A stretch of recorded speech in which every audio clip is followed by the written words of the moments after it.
सादर जय जिनेंद्र। एक लंबे अंतराल के बाद मैं सौम्या मेहता, आपकी होस्ट और आपकी दोस्त, आप सबका हार्दिक स्वागत करती हूँ आपके अपने शो मेरा कार्य ही मेरी पहचान में। आज हमारे शो में पधारी है एक नन्ही बालिका जिसने अपने कार्य से समाज में अपनी एक अलग पहचान बनाई है। जी हाँ, मैं स्वागत करती हूँ बाल कथावाचिका, प्रेरक वक्ता, लेखिका, बेटी बचाओ बेटी पढ़ाओ गुजरात की brand ambassador, 3 world record holder, बहुमुखी प्रतिभा की धनी सुश्री भाविका महेश्वरी का। स्वागत है भाविका जी। थैंक यू सो मच कि आपने मुझे आपके शो पे बुलाया। इससे पहले कि हम बातों का दौर शुरू करें, मैं भाविका जी का संक्षिप्त परिचय आप सबके समक्ष रखती हूँ। 10 वर्ष की अल्प आयु में राम कथाओं द्वारा 52 लाख संपूर्ण निधि इकट्ठा करके 12 फरवरी 2021 को सूरत राम जन्मभूमि तीर्थ क्षेत्रीय कोषाध्यक्ष गोविंद गिरी जी को अयोध्या राम मंदिर हेतु भेंट किया। पीक कोविड में आइसोलेशन सेंटर जाकर कोविड पेशेंट्स को मोटिवेशनल कथा देने वाली देश की पहली कथावाचिका बनी।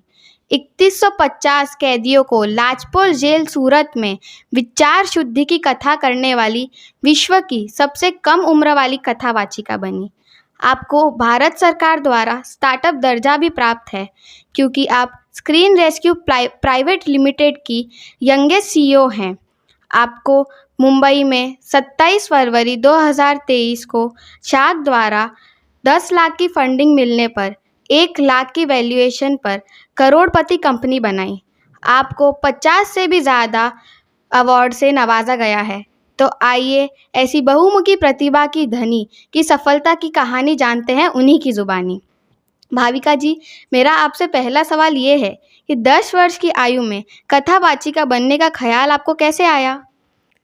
तो आई थिंक मेरी जर्नी एज सच अगर मैं बात करूँ बोलने की, तो ये स्टार्ट बहुत ही यंग एज से हुई क्योंकि मेरे पेरेंट्स स्कूल चलाते हैं। तो उनके स्कूल में एक स्टेज स्मार्ट कर प्रोग्राम है जहाँ पर प्ले ग्रुप या नर्सरी के बच्चों को ही माइक देकर स्टेज पे खड़ा कर बुलवाते हैं।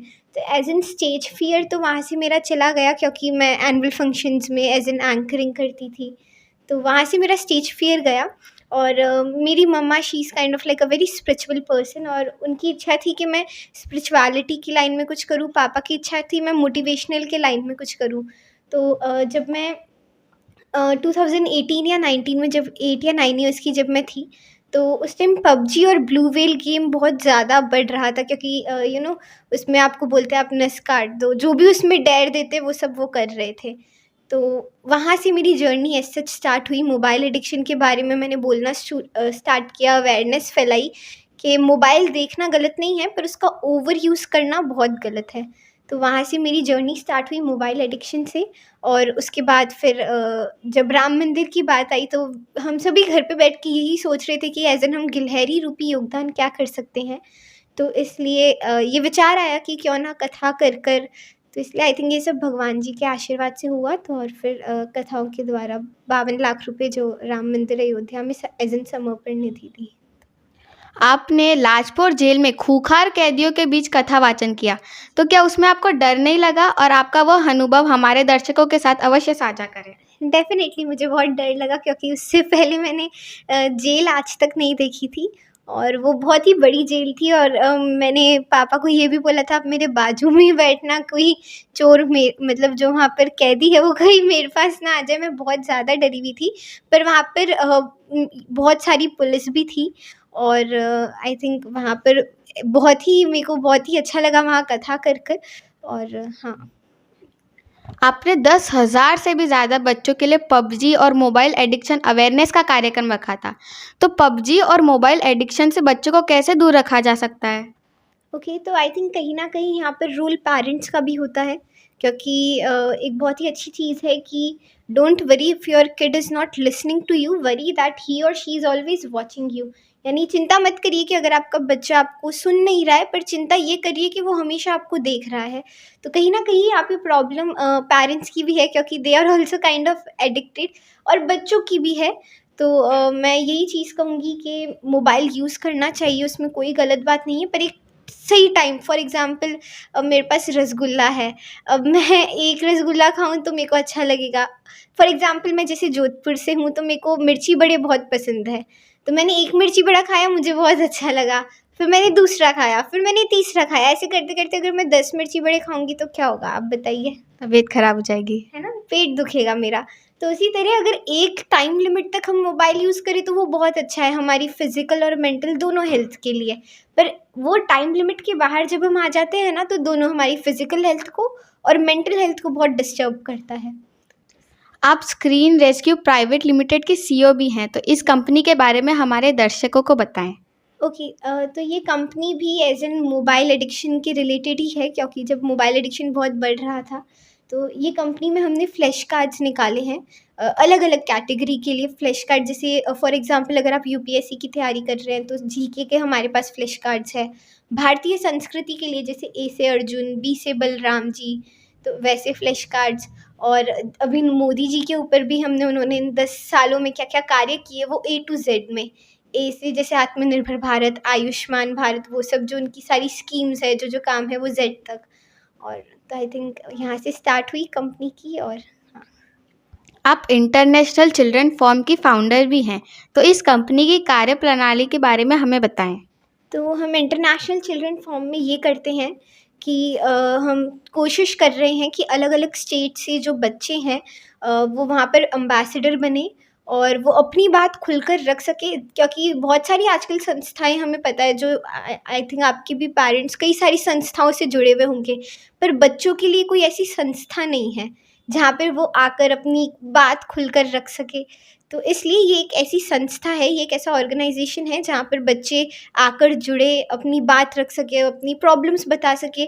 और अलग-अलग सिटीज़ में, स्टेट्स में हम ये चैप्टर खोलेंगे और वहाँ के खुद के ब्रांड एम्बेसडर होंगे, ताकि बच्चे भी उनके अंदर का जो पब्लिक स्पीकिंग है वो भी दूर होवे और उनकी जो भी प्रॉब्लम्स हैं उनको हम अच्छे से एड्रेस कर सकें।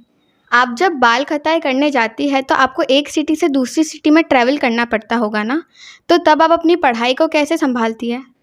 आई थिंक डेफ़िनेटली मैं टाइम मैनेजमेंट करने की अच्छे से कोशिश करती हूँ। और दूसरी चीज़ कि मैं रात को सोने से पहले मैं लिख देती हूँ कि मुझे इतने बजे से इतने बजे ये करना है, इतने बजे से इतने बजे तक ये करना है। तो आई थिंक वो मुझे बहुत ही ज़्यादा हेल्प करता है, एक पूरा शेड्यूल बना देना। और मैं कोशिश करती हूँ कि जो मैंने जैसे 8 ओ क्लॉक टू 9 ओ क्लॉक मुझे मेरी साइंस की पढ़ाई करनी है, तो मैं कोशिश करती हूँ कि मैं उस टाइम पे वही काम करूँ।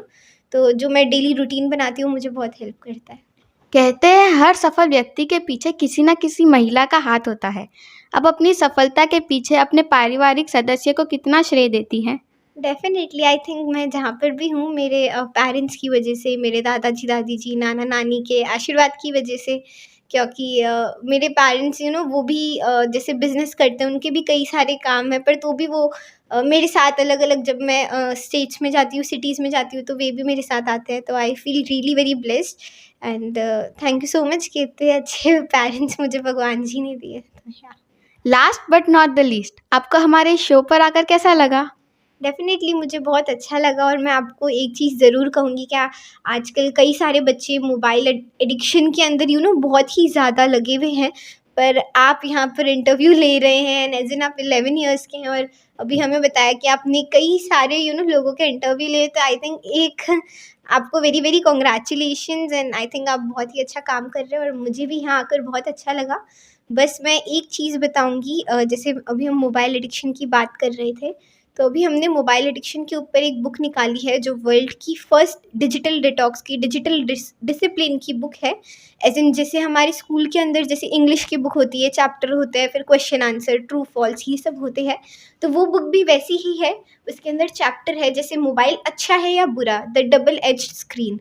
तो उसके अंदर वो एक चैप्टर है, एक स्टोरी के हिसाब से उन्हें समझाया गया है। आई थिंक या and thank you so much कि आपने मुझे आपके शो पे बुलाया। तो हम फिर मिलेंगे एक नई हस्ती के साथ एक नए वीडियो में। जय जिनेंद्र।